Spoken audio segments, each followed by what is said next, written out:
What is this thing like? I can't seem to turn it off. There's nothing under drain, there's nothing under prayer, nothing turned on there. There is a Barrows one, you know, in here, Barrows prayer drain, but it's turned off. How do you make this thing disappear? I don't know, we're gonna have to leave that on. So here it is, lads, episode 27 of the Barrows Only Runescape account. It is a brand new year and we're kicking things off in style. We have a brand new mic, blue Snowball Yeti looking yoke. It's really weird looking, I'll put a picture on the screen now. I'm loving the mic, hopefully you're loving the new crisp audio quality. The cat's loving the box that the mic came in.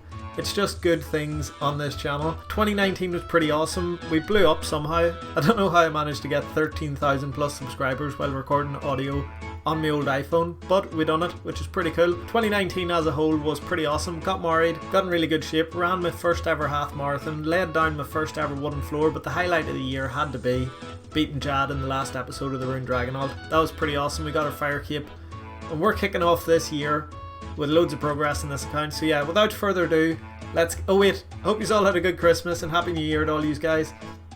Without further ado, let's jump straight in here with the gains on the Barrows Only Runescape account.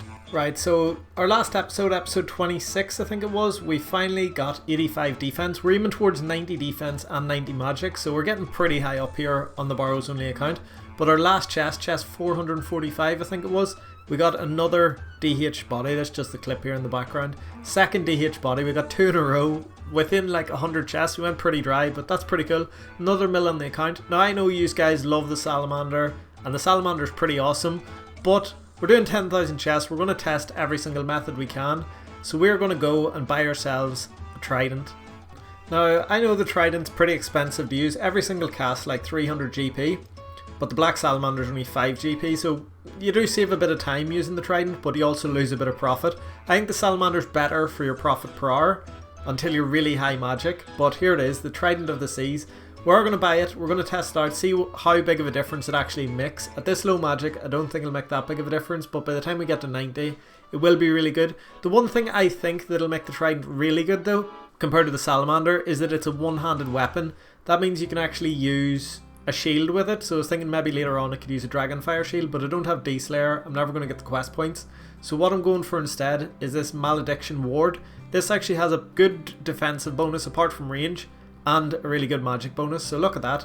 The defensive stats go up from 280s all the way up to like 340s, which is pretty insane, and the magic attack there as well, minus 11, doesn't matter. At Barrows, all of the brothers actually have a negative or a very very low magic defense bonus, so like Vrax, Guthans, DH all are minus 11, the others are all pretty much 0, so you can actually wear full armor and still have really high magic accuracy. The difference between wearing, I'll actually show you this here, the difference between wearing full Guthans versus wearing Vrax, or not Vrax, what's the mage one, Arms, the difference between the two of those sets is only about 2 or 3% accuracy, and you're losing all that defensive bonus for that tiny bit of accuracy. It's only going to speed you up, like, might speed you up a few seconds every single hour, but it's definitely not worth it. It went from 95.5 to 98.3, so 2.8% difference in having a negative magic bonus versus like a plus 80. There's no point in wearing magic gear at Arms. I'm actually going to buy something else here that will be useful though.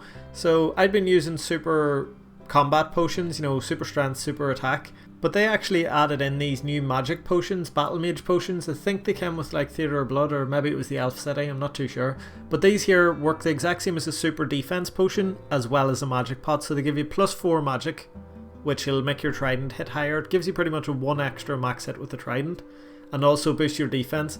So they'll be pretty awesome once they buy. They'll be really good for all my Barrows runs. Pretty much perfect from Barrows, because what you want is high defense and magic. So yeah, we're going to get a load of those, and we're going to blast out a load of chests here.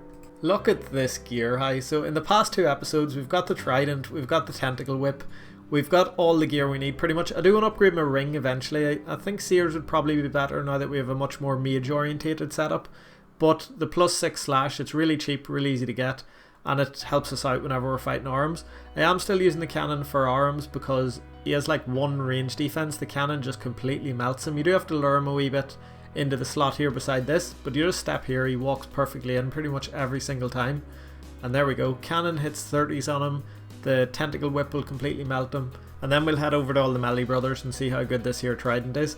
Oh, while this runs in the background actually, let me shout out the Discord for a second. We made this Discord about what, 2.5 maybe 3 months ago, not too sure anyway, but within that time we've got 800 plus members in the Discord. We've started these new like community events and community things that run weekly.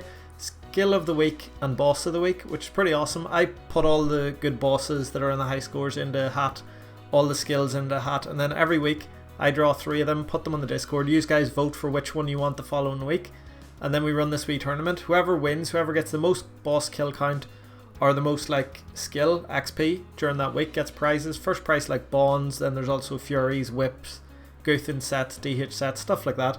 Bit of fun, loads of fun actually. I've been really enjoying it. If any of you guys want to get involved, hop in the Discord, run that weekly now, and we're going to see how long we can keep it going. I'm going to try code a website that automatically updates the high scores for us, so that should be pretty cool. I'm looking forward to seeing how big this community thing can get in 2020. But yeah, back to this here Barrows Only account. Comparing the Trident versus the Salamander, I have no idea which is better. If you could compare just the Trident to the Salamander, I'd say the Salamander every single time, because there's so little difference and it's so much cheaper. It's like 60 times cheaper. It's 5 GP versus 300 plus GP, you know. But when you add the shield into the mix, the shield makes you so tanky, you take way less damage. I took no damage from Guthins there. DH only hit me once. I'm not really sure how I should compare these. Maybe I should do 100 runs with the Salamander, because I didn't really check how good the Salamander runs were doing. But I could do 100 runs, right, and then check the profit with all the costs taken out and the time it took me to do those 100 runs, and then do the same with the Trident, and then have an accurate comparison. But I'm not sure. We'll see how it goes. I'm going to do 10 runs at least with the Trident. I'm not sure if I'll switch back to the Salamander, but at 90 plus I know the Trident will be better. So maybe I'll just stick with it here, see how it goes. I don't know if I should just mage Krills. I've seen loads of people like this boy here maging them, so magic definitely hits. And you wouldn't have to bring as many switches, you'd way less, you'd be able to run further. Yeah, maybe I should just be maging Krills now. I don't know. Anyway, I'm going to blast on with a bit more progress. It's pretty crazy. So with healing up in the tunnel a wee bit, and with the rewards you get there, we only used 3 food, and that pretty much filled those 3 slots. I should have healed up after opening the chest, but I can do multiple runs now, and maybe more than 2. I could probably do 3 or 4 here. I should have healed up there, so I wasted 2 foods, but yeah, we only used 3 foods that entire trip, which is pretty crazy, saying my foods are pretty useless, like they're only meat pies. They do heal 12s, and they're stupidly cheap, but maybe if you used summer pies, I could probably do about 5 or 6, maybe 7 trips here without banking, which is the end goal. The end goal in this account is just to be able to do runs, unlimited runs. We're going to have the full Justice Shower, we're going to take very little damage, and then every single time we go into the tunnel, we're just going to heal up down there on the minions. But yeah, we just ripped through arms there. So this going pretty awesome. We done a second chest there and we still had 5 food left, but there's still one thing missing, and that's these battle mage potions. I actually have enough money now once I sold all this stuff to get ourselves a Seer's ring, which is plus 6 magic bonus. We want that for a while. Eventually I'll get the brimstone ring, but yeah, these here battle mage potions are the missing piece. Whenever we use them, we'll be plus 16 higher defense levels at the minute. So we'll go from 85 defense all the way up to like 101 or something crazy like that, and that ticks down 1 every 60 seconds. So we'll be pretty much doing all our Barrows runs between 10 and 16 higher defense levels, so it'll be pretty awesome. We'll take way less damage than we're already taking, way less than we were like 2 episodes ago. But yeah, it's going to be pretty awesome. I'm even going to get some summer pies here. I know this is going to cost a lot more, it's going to ruin some of my profit, but these things give you plus 10 energy, so we'll have nearly unlimited energy. They heal 22s, they're better than sharks, way better than sharks, and they also weigh 0.001 weight, so it's like 0 weight pretty much. Yeah, they're just going to be pretty awesome on the account. So our next trip, we'll probably be able to do like 7 or 8 chests without banking. And here's our first trip. We only used like 3 foods there, not bad at all. You need to use a few the first run to like have space to pick up all the loot. But yeah, here we go. Second trip, we used no foods at all, 0 foods. It did take a bit of damage, but just healed up in the tunnel. That's what we want to be doing every single trip. It's going pretty awesome. Again, we just teleport straight up to the top and start another run. No time at all, no banking. This is definitely the way you want to do Barrows. There's our third run, no banking, teleport straight up above, and we've still got a good few food. We got completely ripped apart in our 4th run, but there it is anyway. Still got 4 foods left, healed up a bit down here, and then you just teleport straight back up to the top. Lagged a wee bit there. Hate when that happens. You click and you don't see the tab going, and then click again. Wasted a tab there, but yeah. Anyway, here is number 5. Still got loads of food left, 4 to go. This with Justice Shower would just definitely work. You do your runs, you pick up your loot, you heal up, and then you just teleport back to the top. I don't have the Just a Shower, I don't have the best armor yet, but even in Guthans it's pretty awesome. Just a Shower with a Zardome and Godsword would do the exact same thing, or that their staff that heals, you know, the, what is it called, Sanguilini staff or whatever? Some type of spaghetti. Anyway, halfway through our 6th run, is it? Yeah, our 6th run without banking, halfway through, we hit level 81 magic. Our first magic level in a while, but we really need to get up to 90, so there's 9 more levels to go till our goal magic level. And here we go, chest number 6 without banking. We've only 2 food left, so we could probably do 1 or 2 more, I'm not too sure. We're definitely going to try it. But how good is this method going? Like, it's just class. It saves you maybe 3 or 4 minutes every trip, because banking takes a while. What I'd been doing before, right? For run energy, I'd been going to Castle Wars, so I'd teleport from downstairs in the Barrows tunnels to Castle Wars, run over to the bank, re-gear, sort out everything, get loads of food. That even if you don't need it, even if you're half inventory, you just bank, it's just part of the process. Then I'd run over to the portal, go in there, and then teleport back to Barrows. The whole thing would take over a minute, maybe not 3 is a bit of an exaggeration, but definitely take over a minute. This method just removes that, it just makes the trip so much faster. So the method's going good, the video's going good, the audio's going good, even the cat is having a good time in his box there. He's been sleeping for like an hour, so everything is going good in 2020. Hopefully we can keep this up in the next few videos. So here it is, boys, chest number 6 without banking. We still had some food left, 1.5 there. We could probably do a 7th, maybe an 8th chest, but this just proves the method works perfect. I'm going to jump out here. We're only 81 magic, we're only 85 defense. Once we hit 90 and we get full Just a Shower, we will be able to do unlimited Barrows runs without banking. Well, not really unlimited, we will have to bank whenever we get a full inventory of Barrows items, but we're just going to be able to stack up so much loot every single trip, which is going to be pretty awesome. So later on we'll be able to do all this stuff once we get higher up, but is there anything we can do right now to increase our potential every single trip to do more without banking? I was having to think about this, right? And if you have a look at the Amulet of the Damned, it has a really cool effect with full Guthans. So every single trip we can heal up to our max HP, which is 82 at the minute, right? 82 hit points. But if we wear this necklace, it has an effect that just lets you heal up above your max HP. So every single time, instead of going to 82 whilst we kill the skeletons and the bloodworms to get our loot potential, instead now we'll be able to heal up to 92 every single trip, which is pretty cool. It means we'll have 10 extra hit points. So that's like eating an extra tuna every single trip, or shark every 2 trips. And say we're doing now multiple trips every single time without banking, we're doing like 6+, probably with this here upgrade, I'd say we'll be able to do 8 every single run. So that's like 4 free sharks. Well, it's not really free, the necklace does cost a wee bit, but the necklace lasts like 15 hours of combat or something like that. We're only be using it for maybe 1 minute every single trip, so it is pretty much free. It's very, very, very cheap. So yeah, that's going to be an awesome upgrade. Finally got a few of these battle mage potions. They're so hard to buy, I just don't think people make them or something. But hopefully over time we'll be able to buy a big stack of them or something. Maybe one night somebody will make a load and dump them. One of our battle mage potions bought there, so they will come in over time. But there's chest 456, right? And we're so good there we didn't use enough food for the loot.